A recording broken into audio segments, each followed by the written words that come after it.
It run out maybe 150 yards, and it was getting dark. The footage isn't great, but we saw him tip over out there, and we went over and looked at him quickly and then back to camp.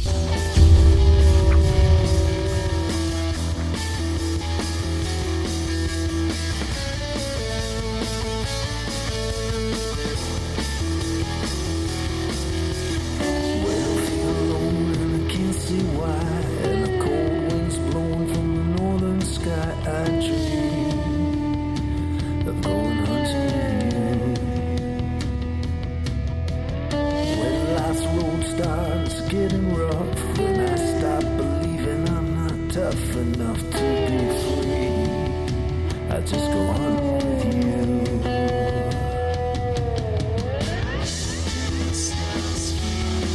That's when we know. That's when we go. When it's just us hunting.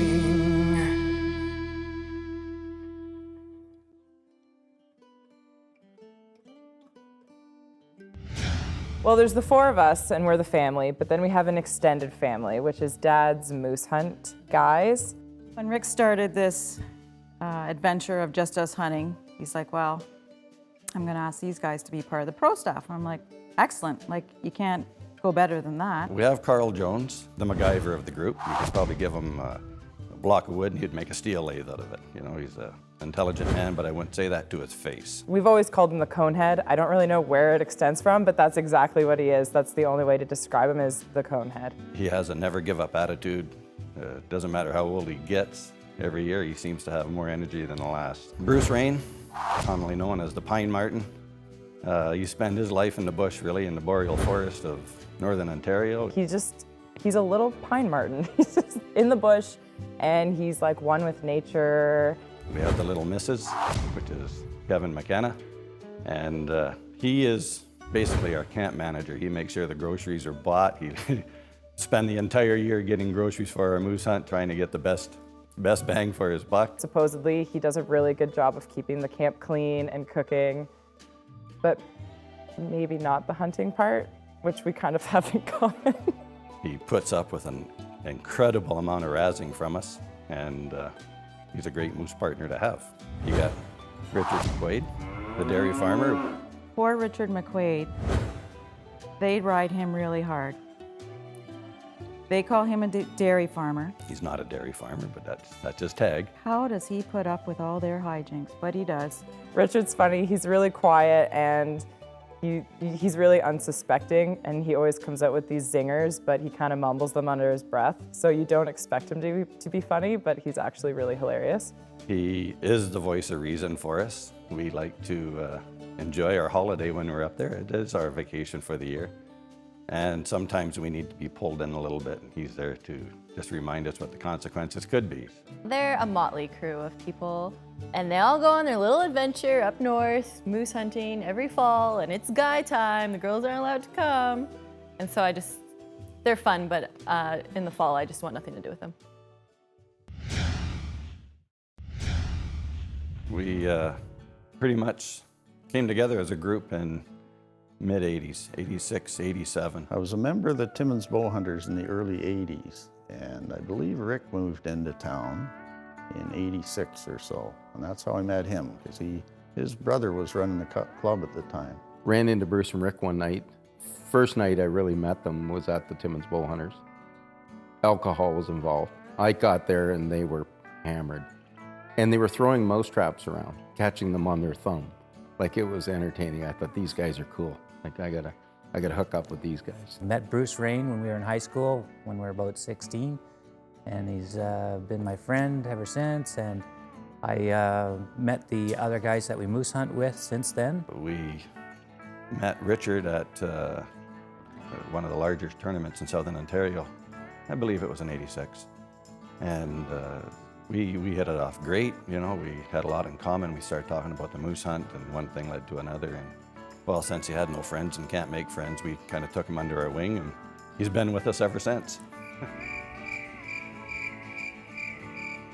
They're very close friends of mine, and I like going moose hunting with them, but after the week or two that we go moose hunting, I've had enough.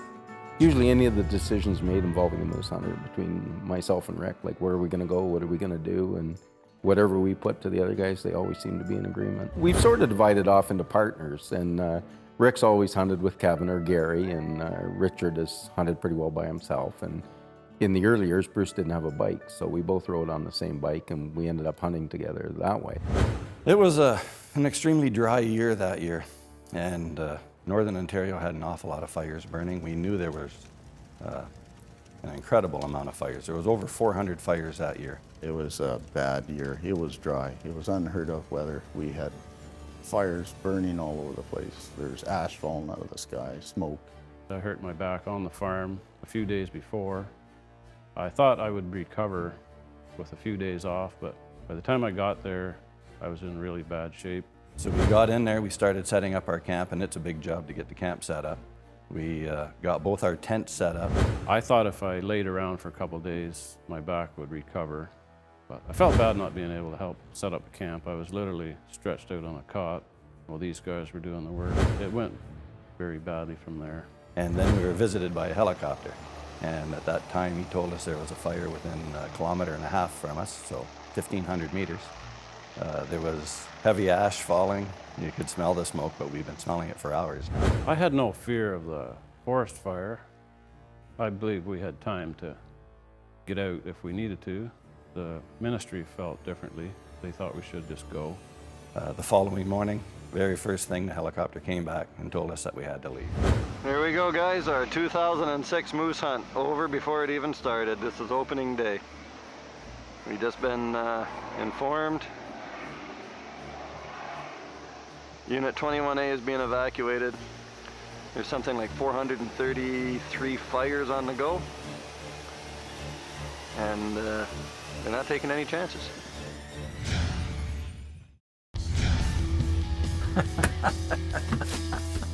If you have videos of your hunts and you'd like to see them right here, go to our website, justushunting.com, and email me directly. Who knows, maybe one day you'll see your hunts right here on Just Us Hunting.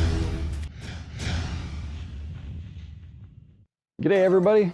Moose season's coming up faster than you realize. There's a few people out there that are really unsure with their call or uncomfortable even trying to make a call. Here's a surefire way. It's quick, it's easy. Grab yourself a coffee can. In this case, it's an apple juice can. Punch a hole in the bottom right here. Put a shoestring through it. This here's a skate lace actually, and I cut it off about 3 feet. You pull it through, tie a knot in the end, and you simply just pinch your fingers together and run it. Run it the full length. It gives you a nice warbly cow call.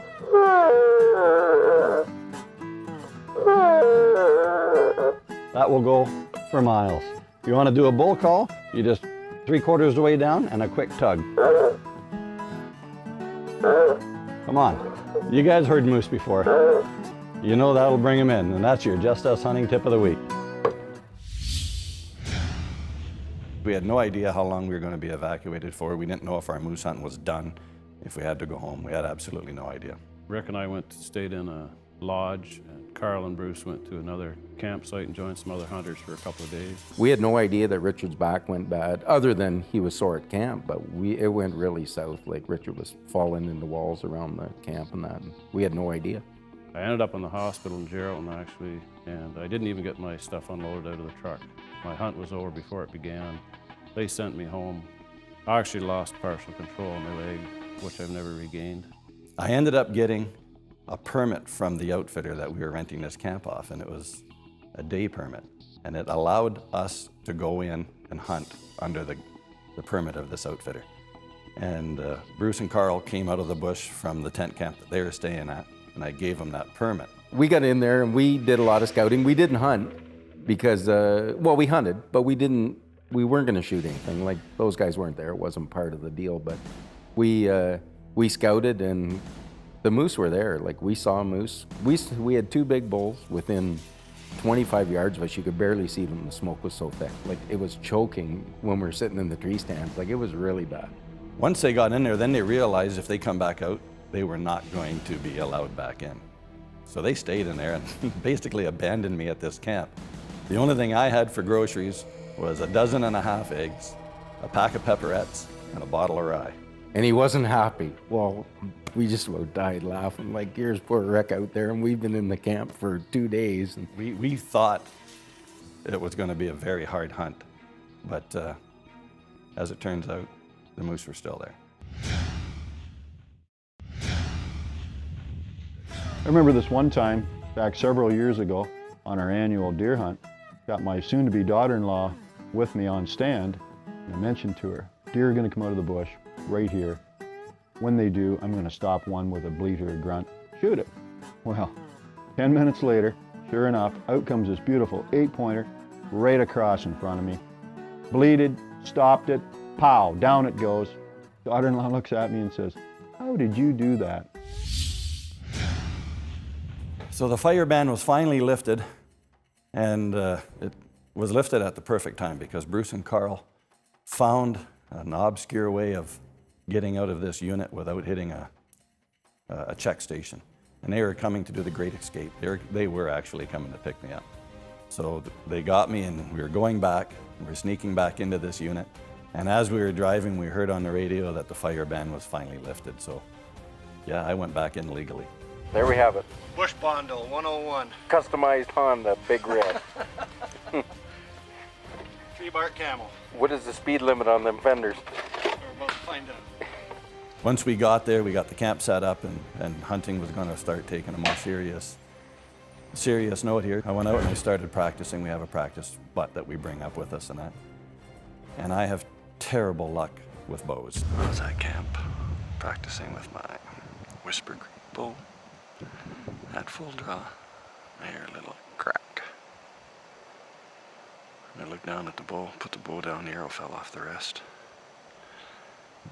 The bottom limb cracked, the entire length. You see right through it, big hole in it. So, that's it for this moose hunt, pretty much, with Whisper Creek bows. Luckily for me, a friend of mine, Kevin McKenna, got this old antique bow that he brought up as a spare. So it rendered my hunt almost over. I was able to go out, but my effective range now was very, very limited. Was I capable of making the shot? Yeah, but not at the distances that I was normally accustomed to shooting. So it takes the wind out of your sails, it really does. I never got a shot. We ended up calling in this really, really nice moose, or Bruce called for me first.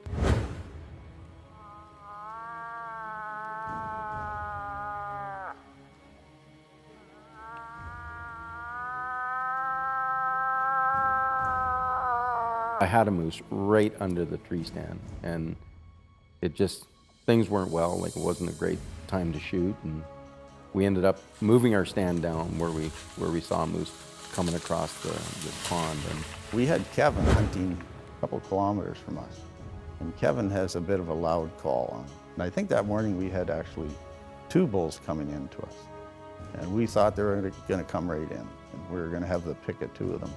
And then all of a sudden they started leaving. Then we could hear, there's Kevin wailing, way the hell over there. Jeez. so here I am in the tree with the camera on another tree, and the moose is going away. And Bruce climbed down, got in the water, and started splashing around and calling. And the moose turned around and come right across the pond. He's either looking for trouble or looking for something else. So I just sort of angled, reached over as far as I could see the viewfinder a little bit, and got the camera where the moose was coming. And I thought, oh, when he comes by this tree here, I can shoot. And When the moose stopped, he couldn't shoot. There was a couple branches in the way. It wouldn't have been an ethical shot. He had to wait for it to move a few feet. And he made a perfect shot on it.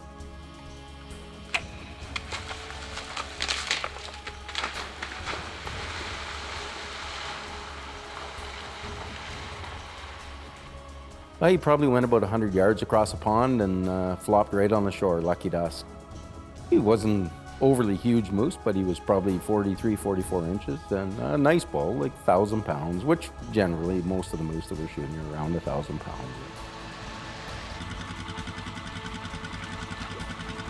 Just let us go ahead and get across before you guys start coming. Are you gonna ride?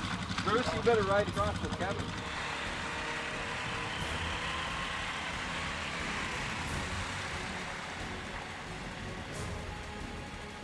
This is Loading Moose 101, guys. Work smart, not hard.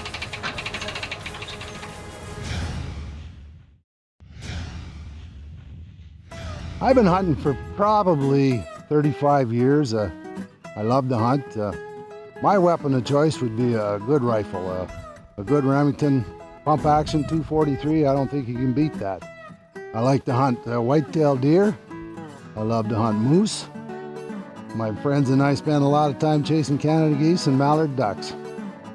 I've successfully taken probably 40 deer, a whack of geese, and lots of ducks. We really enjoy it. In the off season, I get ready by not too much anymore. You get a little older, you're ready to go. All it takes me is 10 minutes to pack. I may not walk as far anymore, but we got ATV bikes. My dream hunt would be something that I could do with my two boys. I got two sons, Cody and Cole. They both like to hunt, and I love to hunt with them. The person who influenced me the most would be my old friend Jimmy Brandon. We're the exact same age. We went to school together. We grew up together. And unfortunately, he's got a couple of bum knees and his back starting to bother him, so he's pretty well lost his zest for hunting, but we spent a lot of time together in the bush. I'm Rick Webster, and this is my profile. We got all the boys, so we hauled Carl's moose back to camp. We got it quartered, we got it all hung up, and of course you end up with a bit of blood over you. We hadn't had time to wash, like we'd been cutting moose all day, and we weren't the cleanest, but we went and parked and we run in there, and we only had probably an hour. We figured, well, we got enough time. It's a beautiful evening. Sometimes you have to take advantage of the weather. It was a nice, calm evening. And that's the biggest problem with bow hunting. A moose has to be able to hear you, and if it's windy out like crazy, it's hard for a moose to hear you. Carl picks this tree. It's like the biggest tree in the township, right? And he limbs it for about 50 feet up there. And he's got these two tree stands up there. And anyway, we climb up this thing. And, like, I'm scared we're so high. Like, it's high up there. Like, you know, you're kind of looking through the clouds down at the ground. Basically, we're so high. We just got in the stand, and I looked up through the trees, and I could see this little black spot, and here comes a bear. Right down our trail where we just walked. I guess he was smelling all the moose on us. Sure enough, that bear, he's following our footsteps all the way down that trail. And he turns, he goes right to where we looked at that moose rub in the tree, and he comes back on the main trail, comes right to our stand. He's standing looking up at us on the tree, and we're looking down at him. It was hilarious. And I was thinking, we should shoot this. We had a bear tag. And I thought, no, we should shoot this. And we didn't. And just as we opted not to, we heard this moose grunting. And as luck would have it, the moose come in. It was Bruce's turn to shoot. He came in pretty fast. And there he was. He crashed right out in the open there. Bruce isn't much for the gadgets. I had the rangefinder. And it come out, and I'm telling Bruce, we're sitting 2 feet apart, so I'm going 30 yards. He's waiting, and he's not shooting, and I'm thinking, like, come on. And he drives me nuts this way, because when I see it, first time I get a shot, it's getting shot. Like, I don't fool around. Him, like, oh no, we got to get some footage. Like, walks ahead 32 yards, 35 yards. I'm going 37 yards. Come on, shoot. 40 yards. No, I don't know what the heck happened, but I like to blame it on the height in the tree, maybe. I'm not used to shooting from so high up, but something happened, and I don't know whether I shot high or low, but I missed that darn moose. I just totally missed it, He is a good shot, and he's killed tons of stuff, and I don't know what went wrong, but I saw the arrow go like a foot over its back, and I'm like, uh-oh. The moose run ahead about 10 yards, stops, and he's reloading, like, calm, and I'm just panicking, like, get the video on this thing. And we called again to get him to stop, and he finally stopped, and lucky enough, I got him with my second arrow. Oh, perfect shot. It run out maybe 150 yards, and it was getting dark. The footage isn't great, but we saw him tip over out there. We went over and looked at him quickly, and then back to camp. It was getting a little late in the day, so we ended up just field dressing them there on the site. Left them overnight, put some of Kevin's stinky clothes or something there to keep the wolves away. There we go, second moose, one day. Lethal partnership there, Carl Jones, Bruce Rain. So we're gonna gut him out, we're gonna open up the shoulders, air it out. We'll be back tomorrow to Call her out. This group of guys is basically what I would like to have. I would like to have a group of friends that, even if I only see them for like that 2 weeks a year, that nothing ever changes and it's like a solid core group. That's what I want. That's what I look up to them because they have this friendship. All in all, it's a motley crew. We seem to cover all the bases, and we do this year in and year out, and it's 4 and 5 guys that go out for 2 weeks at a time, and there's no arguments. And there's very few hunt groups that can really say that. If you have videos of your hunts and would like to see them right here on this show, go to our website, justushunting.com, and email me directly. Who knows? Maybe one day you'd see your hunts right here on Just Us Hunting. Well, I feel alone and I can't see why. And the cold winds blowing from the northern sky. I dream of going hunting with you. When life's road starts getting rough, and I stop believing I'm not tough enough to be free, I just go